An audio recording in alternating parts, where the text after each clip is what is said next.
நீலகிரி மாவட்டம் கூடலூர் மற்றும் சுற்றுவட்டார பகுதிகளில் பூர்வ குடிமக்களான பழங்குடியின மக்கள் அதிக அளவில் வாழ்ந்து வருகின்றனர். வனம் சார்ந்த பகுதிகளில் வாழ்ந்து வரும் இவர்கள் கல்வி அறிவில் சற்று பின்தங்கியுள்ளனர். மற்ற பகுதிகளுக்கு வழங்கப்படுவது போன்று இங்கும் வாக்காளர் சிறப்பு தீவிர திருத்த படிவத்தை அலுவலர்கள் வழங்கிவிட்டு சென்றுள்ளனர். ஆனால் இதை எப்படி பூர்த்தி செய்வது என்று தெரியாமல் இந்த மக்கள் தவித்து வருகின்றனர். எல்லா வருஷம் எங்களுக்கு ஓட்டு போடலாம்னு சொல்லி ஓட்டர் ஐடி அந்த மாத்திக்கு சின்ன கார்டு எல்லாம் கொண்டு வந்து கொடுப்பாங்க. இந்த வருஷம் இந்த மாத்திக்கு பேப்பர் கொண்டு வந்து கொடுத்துருக்காங்க.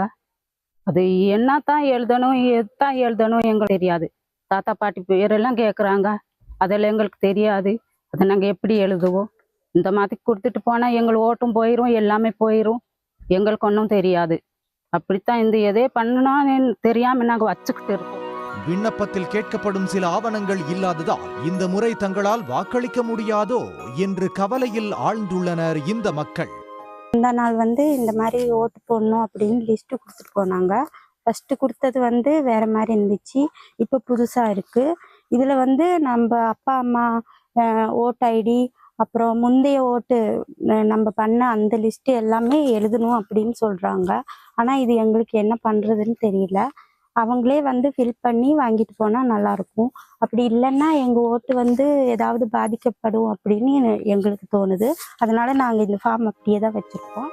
அலுவலர்கள் தங்கள் பகுதிக்கு எஸ்ஐஆர் படிவத்தை அவர்களே பூர்த்தி செய்து கொடுக்க வேண்டும் என்பதே கூடலூர் பகுதிகளில் வாழும் பழங்குடியின மக்களின் கோரிக்கையாக உள்ளது. சன் செய்திகளுக்காக கூடலூர் செய்தியாளர் ஆல்வின் சுரேஷ்.